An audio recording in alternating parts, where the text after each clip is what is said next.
The Los Angeles housing market is making a big shift. And if you are thinking about either buying or selling this year, you want to make sure to watch out for a couple things. First off, the really exciting news I'm super happy about.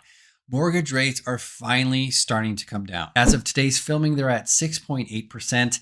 Last week, they were even lower at like 6.7, 6.6%. I saw at the very, very low.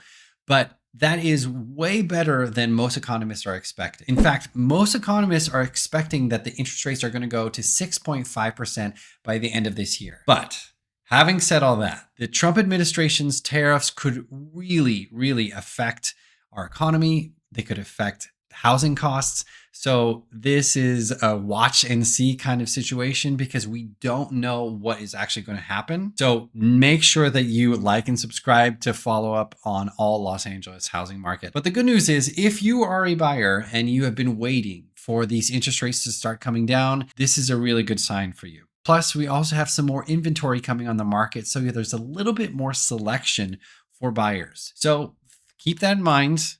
It's not going to go down to 5%. So if you're waiting for that, you're going to be waiting for a very, very long time. But this is a good progress towards a better interest rates. Now, if you look at this chart, this shows you what a big difference a lower interest rates will make on your monthly mortgage payment. Now, for a $1 million home loan, at 7.5%, putting 20% down, your mortgage payment, that's principal and interest, is going to be roughly $7,000. That's a huge, huge monthly mortgage. Now, if you drop your interest rate just 0.5%, you're going to save $350 a month on that monthly mortgage. Now, if you drop it a whole point, we're talking from 7.5 to 6.5, you're going to be saving over $600, almost $700 a month on your mortgage payment. So every 0.25% of interest rate that drops, you will see a significant saving on your monthly mortgage payment, especially here in California, because our homes are just freaking expensive. Any movement down is good movement. And if you are thinking about buying or selling a home here in Los Angeles area, I've updated my buyers and sellers guides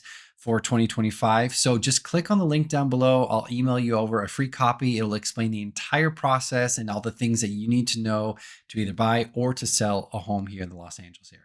Speaking of home prices, everyone wants to know if the market is going to crash. I think, including myself, people have PTSD from 2008 when the financial crisis saw crazy price declines in the housing market. I was in Las Vegas as a real estate agent during that crisis, and it was a bloodbath of real estate. There are some fundamental differences from 2008 to now. There's not going to be a crash. In fact, 23 economists were surveyed, and 21 out of 23 said that there's going to be some modest home appreciation this year. You have all the way from 4.5% positive all the way to negative 2%. But the majority of them, a vast majority of them, all expect that home prices are going to appreciate. Now, these are national statistics. The average of all those economists say that's 2.7% appreciation of homes this year. But look at what Redfin data says about the Los Angeles housing market. You can see the median home price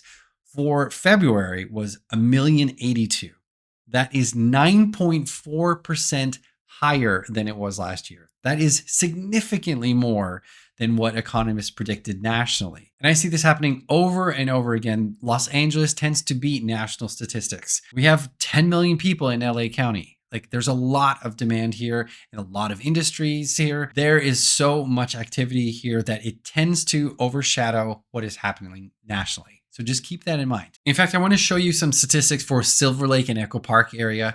Right now, there are 88 homes on the market. Now, that is a significant jump from last month, but that's pretty normal during the winter months. January, December, sometimes even in November, listings tend to go down. And you start seeing people start to ramp up for the spring buying market. End of February and March and April, we're going to see more inventory coming on the market for sure. But the interesting part about this, check this out. The median days on the market in Silverlake went down by over half. Now, back in January, it took 67 days to sell a home. But in February, it only took 32 days to sell a house. So that is a significant drop. We really want to watch this because that'll be a really good indication if we are moving away from a seller's market or towards more of a seller's market. The other thing that you should just be aware of is that there's 3.9% months of inventory. That means that if there are no other homes that came on the market, all the homes that are currently on the market would take 3.9 months to sell. Now, if you look at Los Feliz stats, they're very similar to Silverlake and Echo Park. They're right next to each other.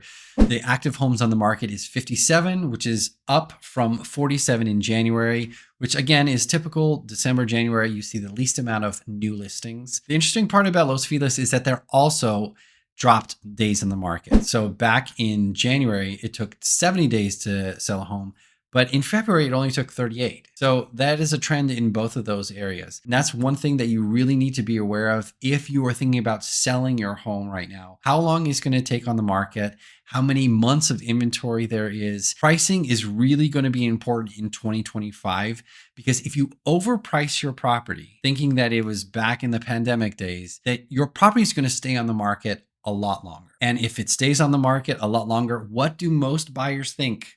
What's wrong with it? So you need to make sure that your pricing is really, really good in 2025, because the market is shifting. If you have any questions about what you need to do to make your home look better, to sell for more money, give me a call. I'd be more than happy to do a walkthrough for free and just give you some pointers and tips on what I would do to maximize your profits. The last thing I wanted to talk about is for those buyers who don't want to wait for interest rates to come down, for alternative financing. Now, there's two different alternative financing options that I want to talk about. One is a mortgage buydown. The second one is adjustable rate mortgages. So let's talk about mortgage buydowns. A mortgage buydown, also known as a mortgage rate buydown, involves paying an upfront fee in exchange for a lower mortgage interest rate. The rate reduction can be either temporary or permanent, depending on the buydown type. Now, for the last 2 years, the most popular buydown was called the 3-2-1 buydown or the 2-1 buydown.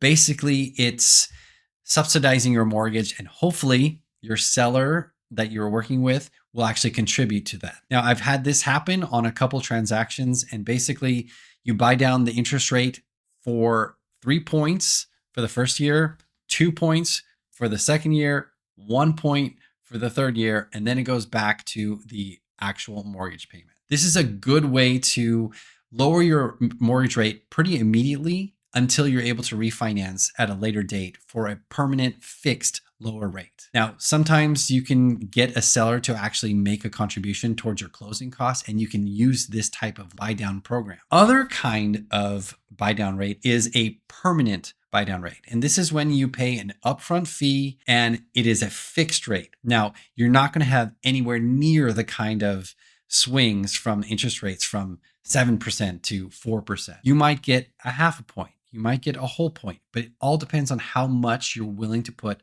upfront. One way that you can do that is to ask for a seller to make a contribution towards your closing costs. Some sellers are willing to do that. I just had this exact scenario that just closed on a property yesterday with a buyer. We asked for $10,000 in closing costs, and we were able to use that in order to buy down the rate permanently for a fixed rate. That way you don't have to refinance in the future. So that will save you a little money. And that's one thing that you want to really be aware of. Anytime that you refinance your property, it costs money. So you want to do the analysis to make sure that it's worth what you're paying for and how long you need to stay in your property in order to make sure that that is worth the costs. Now, as I said before, if you are thinking about buying or selling a home here in the Los Angeles area, I have updated my buyer's guides for 2025. Just click on the link in the description down below, and I'd be more than happy to send you a free copy so you can review it. And if you have any questions, please give me a call. My phone number is 213-268-6832. My name is Felipecrook,